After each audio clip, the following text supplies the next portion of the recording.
Please do not leave your seats. We're going to go right to the questions to save time. They will be collecting the questions in writing. I'm going to go right on and start with some of the questions to the previous speakers. So, again, the questions will be bilingual. Los que están en Salón Hurtado, por favor, pueden volver al auditorio, que vamos a empezar las preguntas.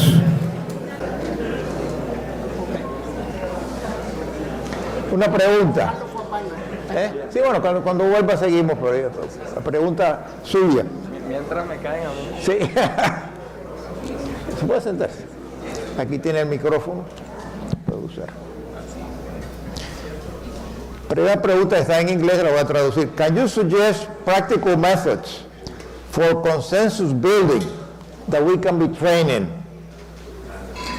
En español, puede sugerir métodos prácticos para crear consenso en los cuales podemos ser entrenados. Sí. No, empiece.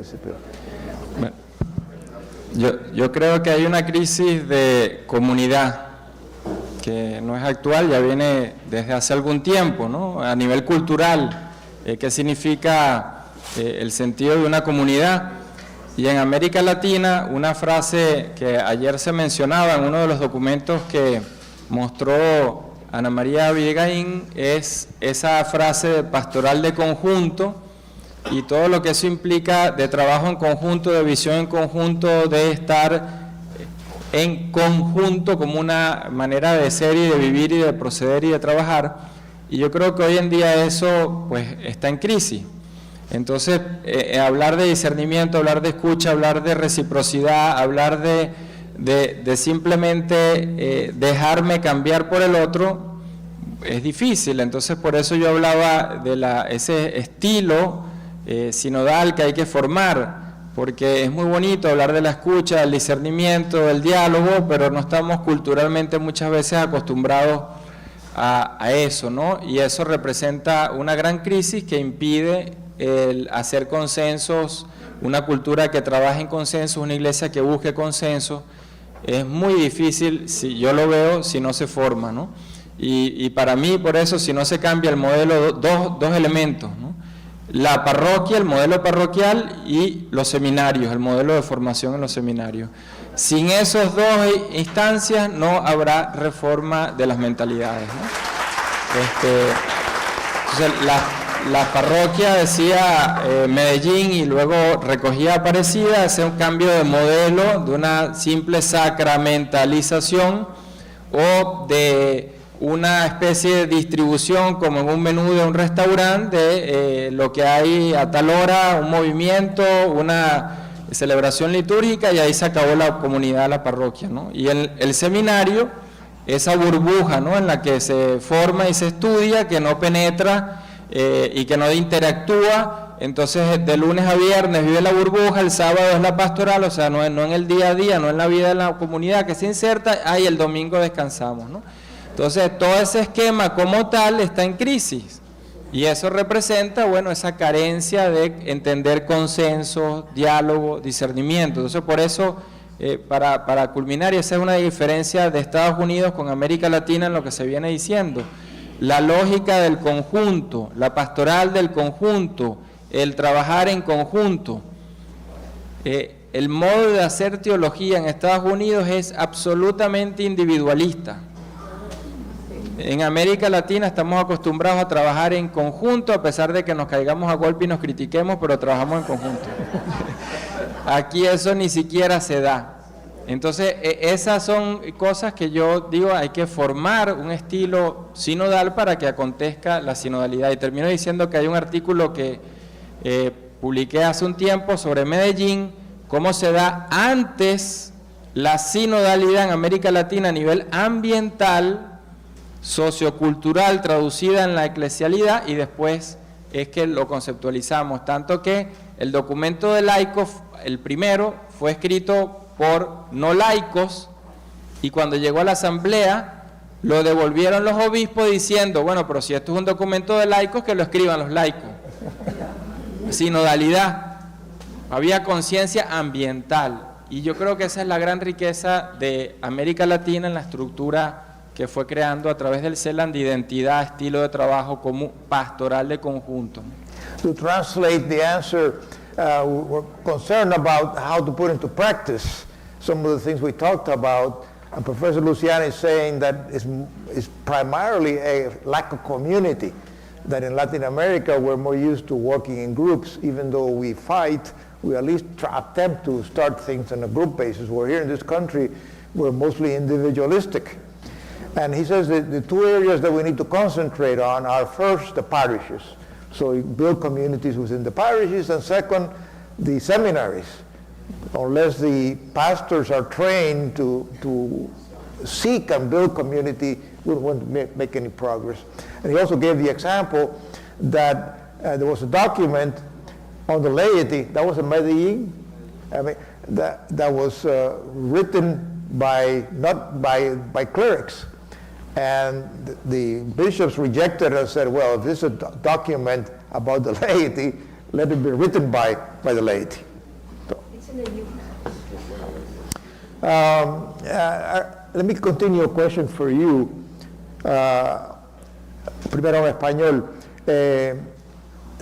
Se pueden observar algunos indicadores de que estamos caminando hacia una iglesia sinodal en los Estados Unidos. Y si no, ¿qué sugiere usted para tratar de ir en esa dirección? Question in English. Do you see any indications that we're going in this direction, a synodal direction in the United States? And if not, what do you suggest that can be done to try to kind of get more into the Latin American way? So, go ahead. Esa es para Máximo, la pregunta, ¿no? Una frase que yo detesto de el inglés acá en Estados Unidos cuando me dice alguien, it is what it is. O sea, eso es lo peor que le pueden decir. Y la primera vez que estábamos trabajando, vine acá y estábamos trabajando algo teológico, yo le digo, bueno, pero eso no tiene por qué ser así. Está esta otra experiencia. Here it is what it is. Y la otra frase que dicen, bueno, si no está en inglés no existe, ¿no? If it's not in English, it doesn't exist. Entonces, bueno, el 90% del mundo no se conoce. Entonces, con esto lo que quiero decir es que sí hay experiencias en otros ámbitos y depende desde donde yo vea y viva la iglesia.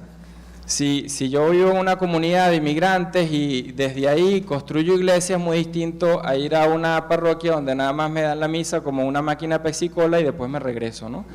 Entonces ahí yo creo que también desde donde miramos y desde donde hacemos la vida de la comunidad, y yo creo que ahí es fundamental. Entonces un cambio de modelo, no simplemente empezar a hacer cosas bajo la misma estructura. Porque si no, no, es simplemente renovar, pintar la pared y seguimos con la misma estructura. All of you can comment.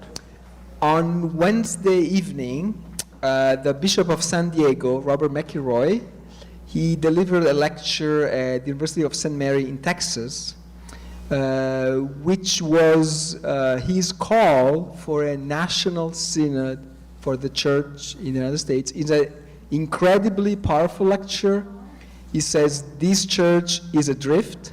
The only way to stop this process of decay is a synodal process. This is entirely within what we can do as a church, our resources. He has done that in his own diocese, San Diego. So I invite you to read that speech because it's very courageous. I don't think U.S. bishops will talk about that next week when they meet. But it's not about them, really. It's not about them. So it's a good sign. It's a good sign and a vision of clarity and of courage. So I take it as a good sign. Father, do you want Robert McElroy, Bishop of San Diego. Father, do you want to make it?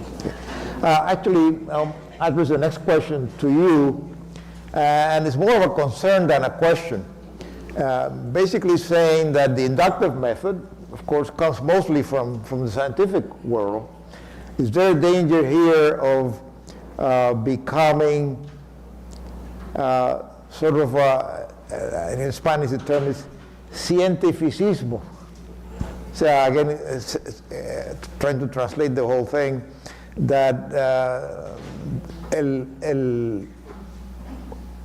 sistema inductivo viene de la ciencia, entonces es un poco difícil, o sea, es el peligro de que caigamos en el cientificismo en general.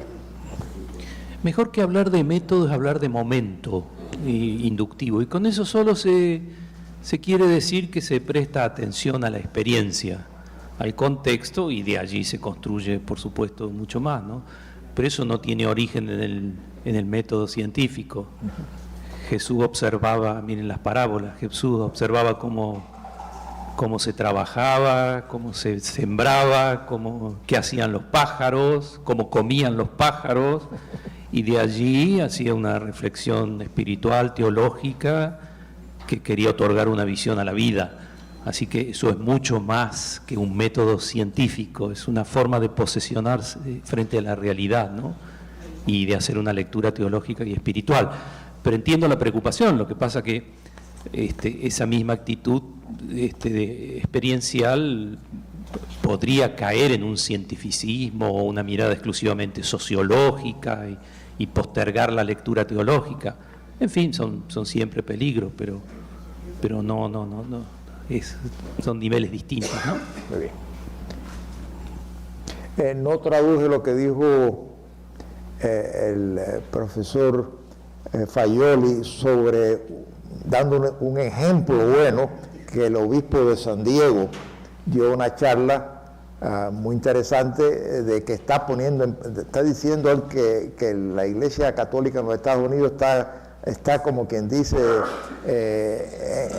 a deriva, y que tenemos la oportunidad de ponerla en orden, y precisamente él piensa que en la diócesis de San Diego se está implementando estas cosas, así que es un ejemplo. Para toda la iglesia. Otra pregunta para el padre Chicken Dance: ¿cómo ser místico en la iglesia de hoy? How to be a mystic in today's church. A lot of these questions are simply practical. ¿Cómo ser místico? ¿Cómo ser místico en la iglesia de hoy? Wow.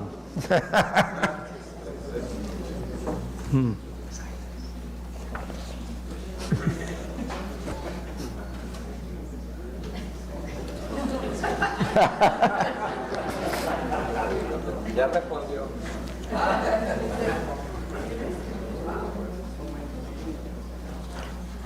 Si algunos de ustedes también quieren contribuir.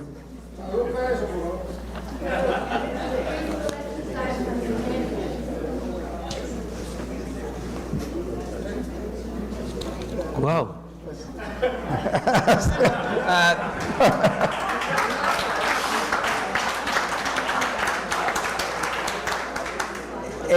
A few months ago, I read the famous article where Karl Rahner says the Christian of the future will be a mystic, and that is what most people know. But in the same paragraph, just one line down, he says something to the effect that it's a mysticism that cannot be conceived as an abstraction from reality. That is very important, because usually we think mysticism as something, as a detachment or refusal to deal with reality. Karl Rahner, he says this, but he says mysticism is not a refuge from reality. This is, I believe, very important. Ese texto de Rahner del año 66 es un análisis cultural muy agudo. y que tiene que ver con un tema que no ha salido aquí, pero que no hay jóvenes acá, dicen. Es un tema internacional que toca a todos los países con sus peculiaridades, que es cómo se transmite de una generación a otra la fe. Y parece que ha habido una corte en la cadena de transmisión de la fe. Y eso es lo que estamos viendo en todas las comunidades. En Alemania, por ejemplo, se discute mucho este asunto, y por eso un poco de todas las culturas. La preocupación de Rahner es que en una sociedad pluralista ya no se adquiere la fe por influencia cultural, sino que serán decisivas las experiencias interiores. Por eso yo diría, personas no construidas por una influencia cultural, por una herencia, sino a personas arraigadas desde dentro en una experiencia, que saben por propia experiencia y no por narración de otro lo que significa la fe. Y en ese sentido, yo diría, ahora sí vuelvo a la pregunta de la mística, experiencias de amor. Experiencias de amor. No hay nada más saludable, más sano, más fundante, que otorgue mayores certezas, pero con una mente abierta, porque no rigidiza, sino que abre. Por tanto, experiencias de amor, de todo tipo, porque todo amor nace de Dios. Así que todo amor hace bien al alma, pone en orden la persona, etcétera. Y por tanto, yo diría, deberíamos ser escuelas de experiencias de amor, y todas nuestras iniciativas deberían estar orientadas a eso, ¿no? En ese clima nace un místico, pero no un místico, como dice él, por eso cité expresamente a Metz, mística y política, ni uno ni otro, solo donde haya I. La clave de hoy es el I, porque es personas muy de Dios para acertar los difíciles caminos en la cultura de hoy, pero al mismo tiempo muy comprometida con los procesos políticos y con los dolores de nuestra gente y con el sufrimiento del mundo. Ese tipo de personalidad, donde esa persona aparezca, habrá magia y habrá atracción y nacerá la iglesia. Ese tipo de personas necesita la iglesia. Sí,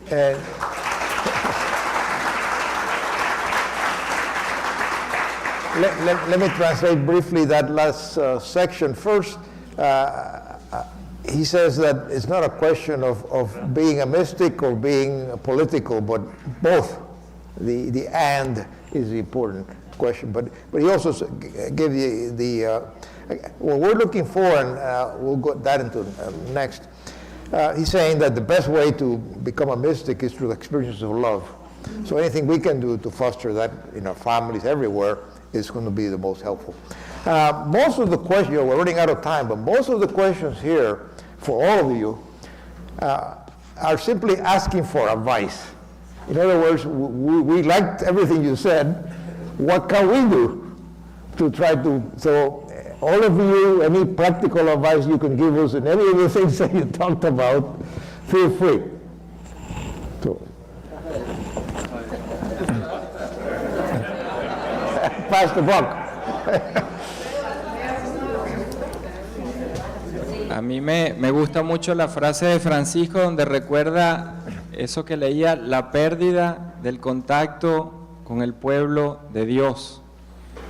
Y no es para decir que el pueblo de Dios está allá y entonces hemos perdido el contacto, sino que hemos dejado de sentirnos, vivirnos y constituirnos en un proceso pueblo de Dios. Y cuando él dice el Papa, los obispos, los laicos, todos somos esos fieles, yo creo que eso es muy fuerte. Eso cambia una parroquia, eso cambia una institución de formación teológica, eso cambia cualquier estructura y cualquier modelo. Creo que eso es un reto, ¿no? Y el haber rescatado esa eclesiología del pueblo de Dios, Francisco ha puesto en marcha toda esta eclesiogénesis que vivimos, ¿no? Y ahí es donde vivimos ese periodo de transición en este momento que causa tanta, a veces, confusión en unos, y yo creo que ahí es donde está una clave, ¿no? Cómo nos entendemos otra vez, pueblo de Dios, pero todos en esa relación horizontal de ser fieles, todos. desde el obispo hasta el laico toda esa circularidad pues de lo que significa que hablábamos de sinodalidad, ¿no? Una iglesia, pueblo de Dios. Yeah, trying to translate is the idea that we all need to participate in the change of minds about being the people of God. That we are used to being the priests here and we're here and so on. It's simply a circle. Okay, so when we're in a parish, we should consider ourselves to be co-responsible of the parish with the pastor. So it is not him and then us, but it's a community. Bien, sugiero dos cosas. Una, estamos para el área que miremos, economía, social, política, migración, ecología, lo que miremos, hay complejidad. Por tanto, necesitamos formación, porque necesitamos lucidez para acertar en las decisiones que tomamos como familia humana a los distintos niveles, desde la educación individual, familiar o social. Necesitamos lucidez, para eso necesitamos gente informada y formada. Y lo segundo, breve, construir la propia identidad mediante la Biblia. La Biblia ha sido en la historia de la Iglesia un texto constructor de identidades personales y comunitarias. América Latina ha hecho esa experiencia en estas décadas. Todos los días construirse a sí mismo mediante el contacto con ese texto, donde se hacen preguntas y se reciben preguntas. Esa construcción cotidiana fabrica una identidad evangélica adecuada a nuestro tiempo. Y eso hecho no solo de forma individual, sino también comunitaria, ¿no? Lectura de la Biblia en esos términos. Te recomiendo dos cosas. Primero,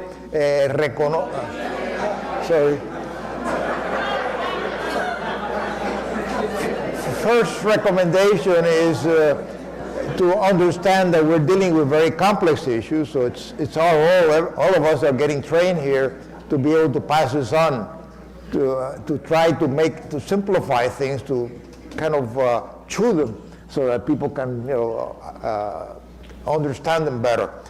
And secondly is the use of the Bible in our lives. In other words, that's our book, be able to put it into practice, be able to reflect on it in our lives. Every day. Every day. Todos los días. Making questions and receiving questions. So I'm a strong believer that the Christians should be very involved in social issues and political issues. On the other hand, I'm convinced that the crisis of the Catholic Church in the US is also because we have made of the Catholic Church a parallel of Congress. And this is because we see things in political terms and not in spiritual or theological terms primarily. So we need to understand that there are very important social political issues that we need to care about, but we shouldn't apply those lenses to the way we look at our bishops, at our parish priests, at our communities, because this is really, I believe, it is the reduction of Christianity to an ideology. And so Pope Francis has said the most interesting things on the situation of the U.S. Church, his letter to the bishops of January 1st, when they met in Chicago.